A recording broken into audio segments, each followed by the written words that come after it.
Magandang araw sa iyo, Sir Casper, at sa mga masusugid mong tagapakinig. Itago niyo na lamang po ako sa pangalang Grace. Ang kwentong ibabahagi ko po ay tungkol sa karanasan ko noong nagtrabaho ako sa isang ospital at nangyari po ito sa lugar ng Antique. Taong 1999, sa edad kong 18 nang mangyari ang aking karanasan.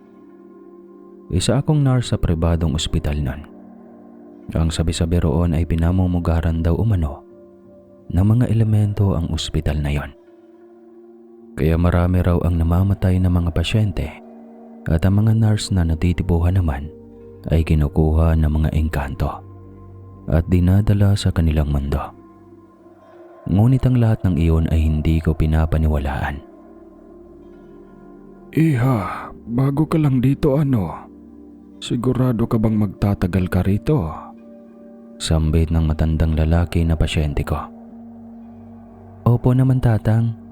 Wala namang dahilan para hindi ako magtagal dito. Tsaka, kakalipat ko lang po dito. Talaga? Alam mo, Iha, sa lahat ng doktor at nurse dito, ikaw lang ang bukod tangi na nakausap ko. Ho? Ano pong ibig niyong sabihin, Manong? Wala naman, Iha. Natutuwa lang ako sa iyo. Paano ho? Hatid ko muna po kayo sa inyong silid nang sa ganun makapagpahinga ho kayo.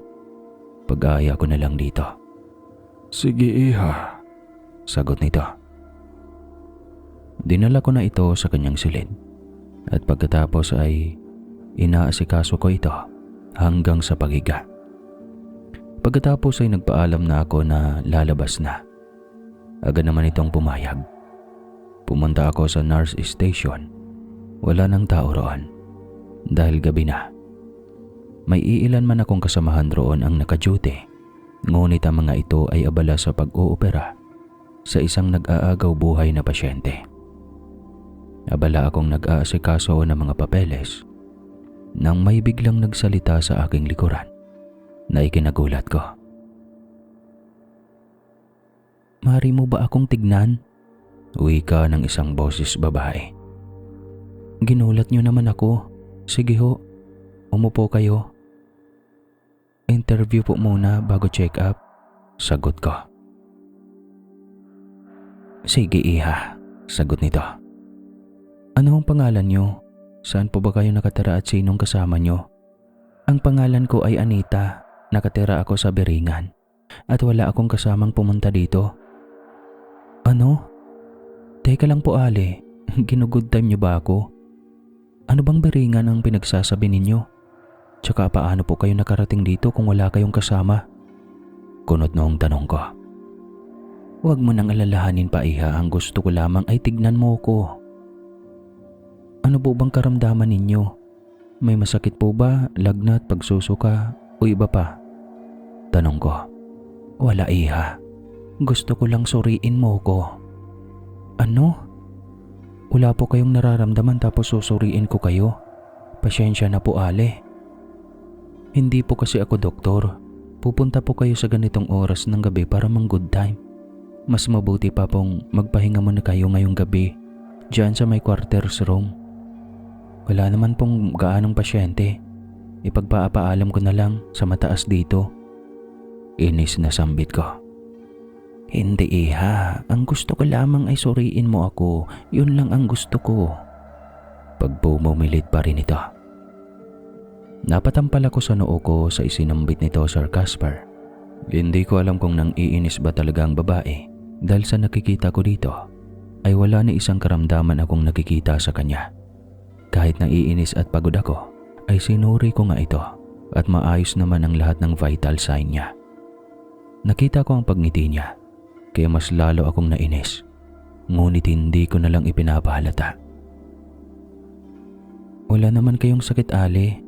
Siguro ay matulog na lang muna kayo para bukas pagising nyo ay makauwi na kayo. Hindi na, Iha. Salamat. Oh, saan kayo pupunta? Gabi na po. Bukas na lamang kayo umuwi. At kung gusto nyo, Ibigay nyo na lang ang telephone number ng kamag-anak nyo para ipasundo ko kayo. Hindi na, iha. Ipagpapatuloy mo ng trabaho mo. Bago pala ako umalis ay may ibibigay ako sa iyo. Ano po yun, Ale? Kung ano man yan, salamat po pero wag na po. Sa tingin ko ay nararapat sa iyo ito. Magagamit mo ito sa sandaling kailanganin mo ito. May dinukot siya sa kanyang bulsa at inaabot ang isang kwintas. Gusto kong matawa, Sir Casper, sa itsura nun, pero pinipigilan ko lang. Tinanggap ko na lang para tumigil ito sa kanyang pamimilit at naglakad na ito paalis. Nagtataka pa ako dahil hindi naman sa pinto ito bumunta, kundi sa isang bakanting quarters room. Doon siya pumasok. Ang akala ko ay magpapahinga lang ito, kaya hinayaan ko na lang. Kinabukasan bago ako mag-out ay pumunta ako sa nagbabantay ng CCTV sa second floor upang alamin kung may kasama ba ang matandang babae nung gabi. Manong? Ano yun, Ma'am Grace? Pwede po ba kayo makausap? Duda kasi ako sa matandang babae na nagpa-check up sa akin ng 10 oras ng hating gabi. Ano? Wala naman akong nakita kagabi sa CCTV. Maliban sa iyo, ma'am. Ha? Sigurado po ba kayo, Manong? Pwede po bang i-check uli? Pakiusap ko. Oo naman, sandali. Mabilis nga nitong chinek ang CCTV at halos kilabutan ako nang makitang wala naman akong kausap. Kahit malabo ang CCTV noon at black and white pa, talagang malalaman mo kung may ibang tao doon. Maging si Manong ay hindi makapaniwala sa nakikita. Oo, ma'am. Sabi ko naman sa iyo, hindi ba? Wala naman kayong kausap. Tignan mo, mukhang naiinis pa yata kayo tapos chinek up nyo pa. Hindi makapaniwalang ani nito. Oo nga po, Manong. Baka lang siguro pagod lang ako. Kung ano-ano na lang ang nakikita ko. Hindi yan pagod, Ma'am Grace. Nangyari na rin yan dito. Sa totoo lang, hindi ko alam kung bakit dito ka pang nagtrabaho. Samantalang ang dami-daming ospital na mapapasukan sa Maynila. Bakit dito ka pa sa pagkalayo-layo at liblib na probinsya? Tura nito. Ayos lang naman sa akin, Manong. Ang mahalaga sa akin makapagtrabaho nang sa ganun ay magkaroon ako ng pantusto sa nanay kong may sakit. Pero mag-iingat ka dahil nakikita mo sila. Siguradong hindi ka nila lulubayan. Marami ka pang hindi alam sa ospital na ito. Anong ibig niyong ipahiwatig? Kunot nung tanong ko. Wala naman, iha. Basta mag-iingat ka lang. Nagpaalam naman ako na uuwi na. Habang nagmamaneho ako sa aking sasakyan, ay naisip ko na naman ang nangyari noong gabi hanggang sa pag-uwi ko. Aaminin kong kinikilabutan ako, Sir Casper, dahil totoong nakausap ko ang matandang babae. Kahit gusto ko mang mag-absent ay hindi ko ginawa sa kadahilanang ayaw ko mabawasan ang sahod ko. Pag-uwi ko ay naabutan ko ang aking ina. Naabala sa pagbabasa ng dyaryo. Mabuti naman at maaga ka ngayon, tanong ng aking ina habang patuloy ito sa pagbabasa ng dyaryo. Maaga po kasing nagsidatingan ang mga kapalit namin, Nay. Mabuti nga po yun, Nay, dahil makakapagpahinga ka agad ako. Pagod na turan ko. Kita ko nga, may kasama ka pala. Bakit hindi mo papasukin ang kasama mo? Tanong nito nang dumako ang paningin nito sa labas. Ano bang pinagsasabi niyo, Nay? Wala akong kasama. Kinikilabutang sambit ko. Joke lang naman, masyado ka naman yatang apektado. Hindi naman po, Nay, pero totoo ba talagang may kasama ako? Seryosong tanong ko. Wala, niloloko lang kita para mawala yung pagod mo. Ganon ba? Akala ko kasi totoo. Siya nga pala, Nay. May dala po akong pasalubong sa inyo. Binili ko yan sa panaderya kanina. Nako anak, hindi mo talaga kinakalimutan ang nanay. Maraming salamat ha. Pero bakit naman ang dami nito? Ayos lang sa akin kahit 3 piraso. Mabubusog na ako doon. Siyempre, Nay, gusto ko pong may kakainin kayo palagi. Naawa na nga po ako sa inyo dahil mag-isa lang kayo dito paggabi. Ano na kaya kung pauwiin natin si ate dito? Hindi na, anak. Alam mo naman kasi ang ate mo, may galit pa rin sa akin. Hayaan nyo, Nay. Kakausapin ko si ate. Tsaka tama lang po talaga na ipakulong nyo ang asawa niya dahil masyadong manyakis. Naawa ako sa aking ina dahil sa tuwing nasa trabaho ako ay mag-isa lang ito. Kaya palagi akong nag-aalala dito. Tama din ang inyong narinig, Sir Casper, na mayroon akong kapatid na matanda lang ito ng 2 taon. Ang totoo ay galit ito sa aming ina dahil ipinakulong niya ang kanyang kinakasama na araw-araw siyang binubugbog sa sarili naming pamamahay. At kaya naman nakulong din ito ng tuluyan ay pinagtangkaan akong gahasain ito. Mabuti na lamang ay agad akong nasaklolohan ng aking ina. Nakiusap noon ng ate ko na wag itong ipakulong. Na kahit sa kabila ng mga maling nagawa nito ay mahal na mahal ito ng ate ko at ayaw niyang mawala ng ama ang kanyang mga anak. Pero si inay ay desididong ipinakulong ang kanyang kinakasama. Dahil doon ay nagpa siyang lumayas ang ate ko at hindi na bumalik pa simula noon. Pagsapit naman ng 6:30 ng hapon ay umalis na nga ako upang pumasok sa trabaho. Sa una ay kalmado lang ang lahat. Kakaunti pa rin ang mga pasyente. Oh, akala ko ba mag-a-absent ka ngayon? Tanong ni Betsie. Hindi na. Naisip ko kasing sayang ang araw. Pandagdag din sa pambayad ng iba pa naming utang. Sagot ko. Sa bagay, pero matanong ko lang. Usap-usapan dito ang nangyari sa'yo kagabi. Totoo ba talagang nakakikita ka? Oo, pero hayaan mo na. Gusto ko na lang kalimutan. Yun lang naman siguro ang unang beses eh. Hindi mo sure? Kung hindi lang kita kasama dito sa trabaho, kapag nalaman kong may mga momo dito, siguro matagal na akong nag-resign. Ikaw talaga napakaduwag mo. Sige na, hinahanap ka na ni doktora. Natatawa itong umalis, kaya naiwan akong muli roon. May iilan akong kasama ngunit hindi ko ito nakakausap dahil abala na rin sa pagtatrabaho. Ilang oras ang lumipas ay nakaramdam ako ng pagsakit ng bato ko, kaya nagunat-unat ako ng aking katawan at napagpasyahan ko munang magpahinga.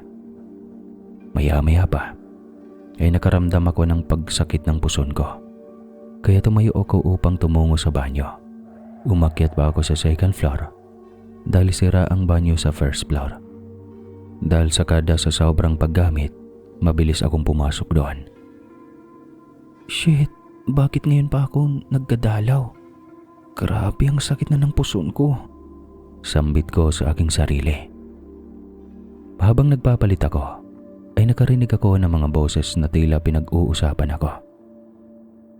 Andiyan na siya sa loob. Talaga?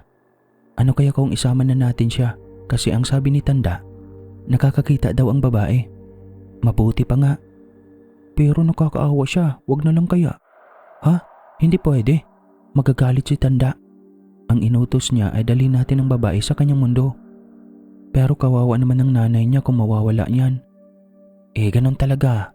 Natipuhan siya kaysa naman tayo ang malintikan. Dinig kong pag-uusap ng kung sino sa labas. Kaya nakaramdam ako ng takot. Dahil batid kong walang bata ang gumagala sa ganong oras ng hating gabi.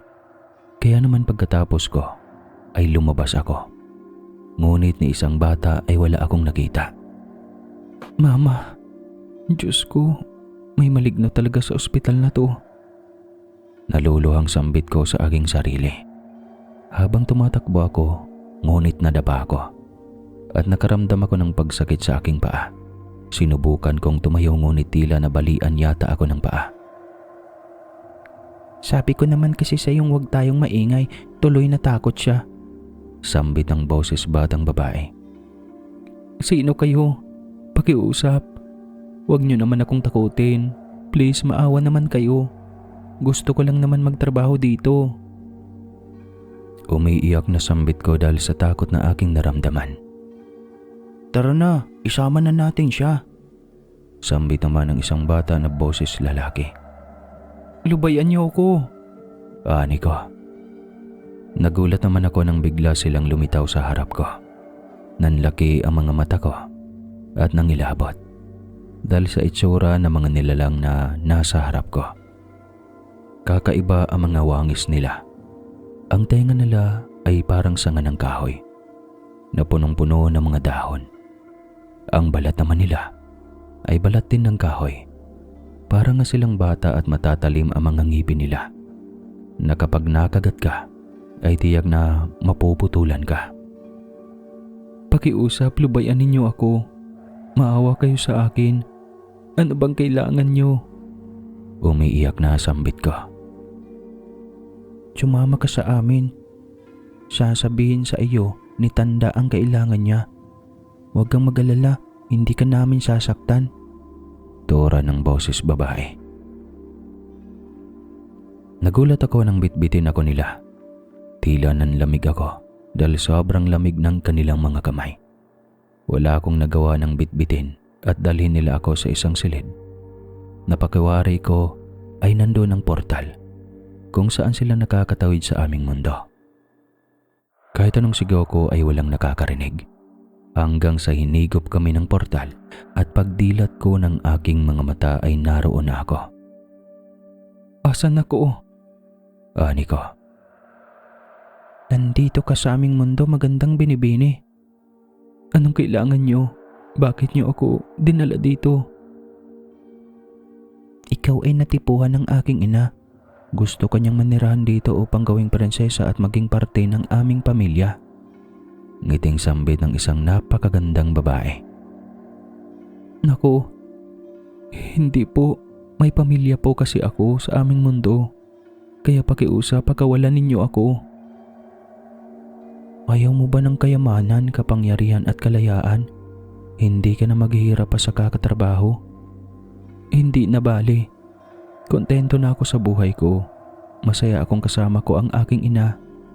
Tumigil na kayo sa inyong ginagawa. Nakikiusap ako. Ramdam ko ang kabutihan ng iyong puso. Dahil hindi ka naakit sa kayamanan na nasa iyong harapan. Makakawala ka lamang kung tutulungan mo kaming gamutin ang aming ina. Ano? Gamutin? Papaano? Sumama ka sa amin. Dinala ako sa isang hardin kung saan nakahiga sa mga bulaklak ang natutulog na magandang babae. Sino ba siya? Yan ang aming ina. Tulungan mo kaming gamutin siya. Ramdam ko magigising siya sa pamamagitan mo. Susubukan ko pero hindi ko maipapangako. Nilapitan ko ito at sinuri. Ngunit pagkaramdam ko ay patay na ang babae. Habang sinusuri ko ito, ay hindi sadyang natinik ako sa kakaibang bulaklak. Hindi ko iyon napansin dahil abala ako kung paano iyon magagamot. Ang hindi ko alam ay may tumutulong dugo mula sa natusok kong daliri. Bigla iyong pumatak sa bibig ng magandang babae at laking gulat ko nang magising iyon. Ina, sa wakas ay gising ka na. Masayang sambit ng isang magandang babae. Sino ang nagpagaling sa akin? Tanong nito. Siya ho, ang mortal. Turo nito sa akin. Maraming salamat. Nais kong suklian ang iyong kabutihan, mortal. Ano ang iyong kahilingan? Ngiting tanong nito. Wala naman akong ibang kahilingan na kapalit. Ang gusto ko lamang ay ibalik ninyo ako sa aming mundo. Gusto ko lang makasama ang nanay ko, yun lamang. Kung ganon ay babalik na kita muli. Maraming salamat. Kokok at Bagak, ibalik nyo na siya. Turan ng nagising na babae. Muli kaming hinigop ng portal at dahil dito ay nawalan ako ng malay. Pagkagising ko ay sinusuri ako ng doktor. Mabuti naman at gising ka na. 2 araw kang natutulog. Ang hirap mong gisingin. Ha? 2 araw na? Oo, nakita ka nila sa second floor noong isang araw. Wala kang malay. Magpahinga ka muna siguro dahil masyado kang pagod. Isang buwan na makalipas doon ay maraming nangyari. Nagkabati ang aking ina at ang aking ate. At may biglang biyaya ang dumating sa amin. Dahil doon na hindi na kami naghirap. Marahil siguro ay binigyan kami ng swerte ng engkanto na aking ginamot na hindi ko naman sinasadya. Hanggang sa ngayon ay nagtatrabaho pa rin ako. Ngunit sa pagkakataong ito ay isa na akong doktor. Hanggang dito na lang po ang aking kwento. Maraming salamat po, Sir Casper. Maraming salamat sa lahat ng nakikinig. Grace po ng Antique.